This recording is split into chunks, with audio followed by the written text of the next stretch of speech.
यहाँ पर उपस्थित श्री साजी नारायण जी, फिलिप मैथ्यू जी, श्री सुकुमारन नायर जी, श्री लालू जॉर्ज जी, सभी आयोजकगण, कलाकार साथीगण और अतिथि साथियों, मलयाली एसोसिएशन से जुड़े सभी सदस्यगण, प्रेस व मीडिया के मित्रों, उपस्थित देवियों और सज्जनों, आप सभी को जोहार, नमस्कार। वास्तव में यहाँ पर आने के बाद हमें लगा कि आपको यहाँ पर ये मौसम ठंडा है तो आपको ज़्यादा सूट नहीं कर रहा होगा, पर हम ज़्यादा समय नहीं लगाएंगे। पर आप इतनी बड़ी संख्या में यहाँ पर हैं, ये मुझे बहुत प्रसन्नता का अवसर लग रहा है।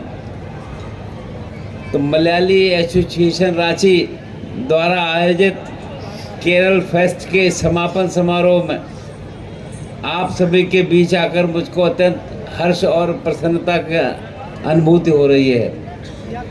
इस आयोजन के लिए मैं मलयाली एसोसिएशन रांची को बहुत बहुत बधाई भी देता हूं कि आप सब लोगों से मिलने का यहाँ पर काम करवाया। केरल केवल एक भौगोलिक प्रदेश नहीं बल्कि ज्ञान, दर्शन, संस्कृति और मानवीय मूल्यों की सजीव भूमि है। ये वो पावन धरती है जिसमें जगत गुरु आदि शंकराचार्य जी जैसे महान दार्शनिकों ने जन्म लिया, जिन्होंने अद्वैत वेदांत के माध्यम से संपूर्ण भारत को आध्यात्मिक चेतना के सूत्र में बांधने का कार्य किया। ये परंपरा हमें सिखाती है कि भौगोलिक सीमाएं भले ही भिन्न हो पर हमारी संस्कृति और आत्मा एक है। ईश्वर का अपना देश कहे जाने वाला केरल प्रदेश अपने अनुपम प्राकृतिक सौंदर्य के साथ साथ शिक्षा, सामाजिक समरसता और मानवीय मूल्यों के लिए भी पूरे देश में विशेष स्थान रखता है। यहाँ की भाषा, साहित्य, संगीत और कलाओं ने भारतीय संस्कृति को निरंतर मजबूत करने का काम किया है।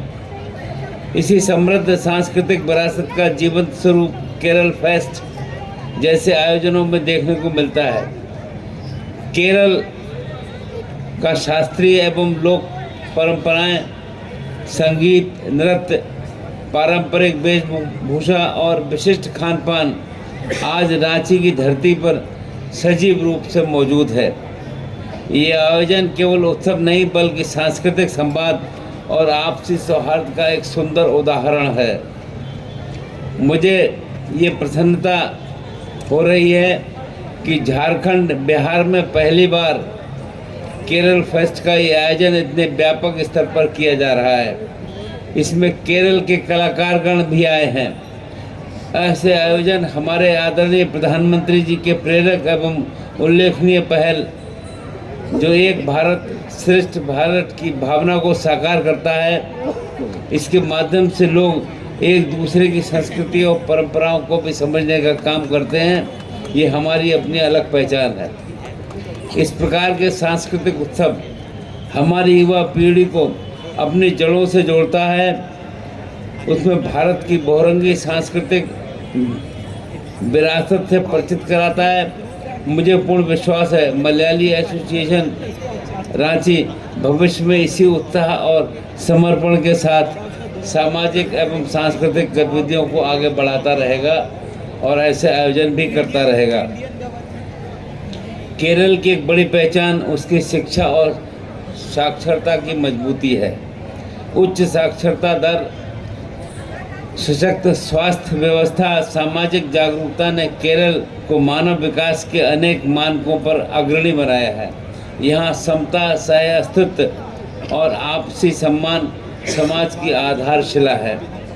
ये देखकर अत्यंत प्रसन्नता हो रही है कि मलयाली समाज के लोग देश के विभिन्न भागों में रहते हुए भी अपनी संस्कृति और मूल्यों को सहेज कर रखते हैं तथा सेवा, शिक्षा और स्वास्थ्य के क्षेत्र में निरंतर योगदान दे रहे हैं। देश भर के अस्पतालों में कार्यरत केरल की नर्सें सेवा भाव की प्रेरक मिसाल हैं। मुझे प्रसन्नता है कि हमारे राज्य के विभिन्न अस्पतालों में भी वे अपनी महत्वपूर्ण सेवाएं दे रही हैं। कहा भी जाता है कि दूसरों की सेवा से बड़ा कोई पुण्य नहीं होता है। यहाँ ये भी उल्लेखनीय है कि समाज के लोग भारत सरकार एवं राज्य सरकार के विभिन्न कार्यालयों पर लोक उपक्रमों में कुशल सहायक के रूप में कार्य कर रहे हैं। ये जानकर हर्ष होता है कि मलयाली एसोसिएशन विगत 55 वर्षों से सामाजिक एवं सांस्कृतिक क्षेत्र में निरंतर सक्रिय है और केराली स्कूल इसका एक मजबूत उदाहरण है, जो रांची के प्रतिष्ठित शैक्षणिक संस्थानों में से एक है। ये वास्तव में बहुत अच्छी बात है। एक बार पुनः मैं ऐसे आयोजन के लिए और सभी आयोजकों, कलाकारों और स्वयंसेवकों और सभी सहयोगी भाइयों को हार्दिक बधाई देता हूँ। एक बार फिर से आप सबका बहुत बहुत आभार व्यक्त करता हूँ कि आज आपने अच्छा कार्यक्रम किया। आपका बहुत बहुत आभार, धन्यवाद। जय हिंद, नमस्कार। Thank you, Your Excellency, for your